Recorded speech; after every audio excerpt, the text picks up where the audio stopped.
electoral reform is a complicated issue, but at its essence, it's about making democracy work for Canadians. And our goals in finding our values were to set aside our partisanship and say, okay, what do voters want? This is the fundamental question, and Canadians participated in droves in this process.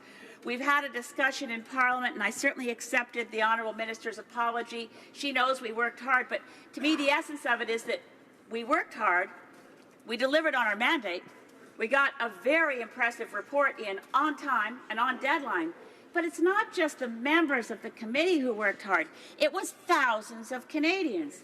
We received unsolicited briefs that showed an enormous amount of effort from hundreds of Canadians who actually must have toiled. We would talk about it among ourselves as members of Parliament.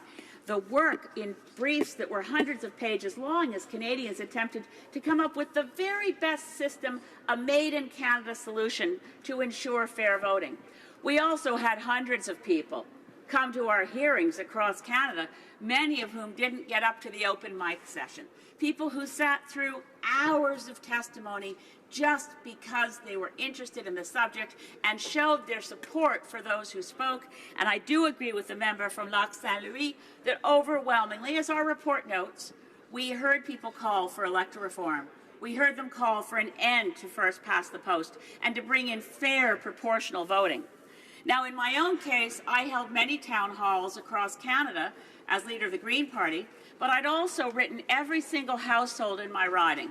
Every household in Saanich Gulf Islands got a special newsletter on electoral reform, and I gave as much of the background as I could in explaining why it meant so much to me as a member of Parliament to know that the speech from the throne committed to ensuring that every vote would count, and 2015 would be the last election held under first past the post. So I polled the residents of my riding through a direct questionnaire that was mailed to them, and hundreds of people responded. I think I'd like to share what my constituents said. I've never been able to do this publicly, but voters in Saanich Gulf Islands who responded to my questionnaire, do you support proportional representation? Yes, 82%. Do you believe it can be accomplished without a referendum? More of a split, 63% said yes, others weren't sure, and others definitely strongly want a referendum.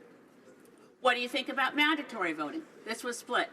40% thought it was a good idea, 44% did not think it was a good idea. And they were prepared to dive into details. Voters in Saanich Gulf Islands said we like hybrid proportional representation at 44%, MMP at 16%, STV 17%, and 12% want to keep first past the post. That's the kind of engaged electorate I am so honored and privileged to represent here in Parliament. Well, not only did citizens come to the MP town halls and to our electoral reform committee meetings, they want to participate and they want to be engaged. So I was one of those when called by the media about the MyDemocracy.ca survey to say, well, let's give it a chance. But I want to see it build on the success of the committee's work. And that's why this motion 2 from the Electoral Reform Committee is so important. I'm very gratified to know that finally in the House of Commons we're actually discussing and debating electoral reform. We're talking about the content of the report. The member from Coast of Bay's Central Notre Dame, I didn't get a chance to thank him at the time because his question period was up. But what a great engagement from a member who wasn't on the committee, who was able to say, I'm interested in mixed member proportional. It looks like a good system. He stopped short of endorsing it, but we took a big step forward in the Green Party over the weekend. We had a large gathering, a special meeting of members to address the committee report and to deal with what I came down in favor of a referendum. I didn't think I was going to, but in working to find consensus on the committee, I did. So our party has now changed its opposition to referenda to being open to it in some circumstances. They won't be the circumstances that are what the Conservative Party wants. It would not favor a referendum before we moved to PR that included an option for first past the post. But we moved as a party towards, well, we could do a plebiscite like Prince Edward Island with multiple PR choices in advance of the next election, or we could go through 2 elections and then have a referendum. This is a significant shift. We also decided that our preferred voting method is mixed member proportional. Another big move, looking at the fact that the Prince Edward Island voters in their plebiscite just chose mixed member proportional, and the Law Commission report in 2004 picked mixed member proportional, and in deference to my colleagues in the NDP, they have favored mixed member proportional. Let's try to focus on a solution and encourage the government to live up to the promise to ensure that first past the post is not used ever again in Canada. And why would we feel so strongly? It's the threat to democracy in a minority of the voters electing the majority of the seats. This is the fundamental fairness question. I want to quote from the report from Bernard Collat, who is a lawyer who worked on the Law Commission report in 2004. And he puts it in very straightforward language. One basic instinct of a human being is about fairness. If you have young kids, the kids will say, it's not fair. The first question you ask Canadians is whether it's fair for someone to be elected with 30% of the vote or 40% of the vote. The answer will be no. And then you say, okay, we're here to make a proposal to correct this system and improve its fairness.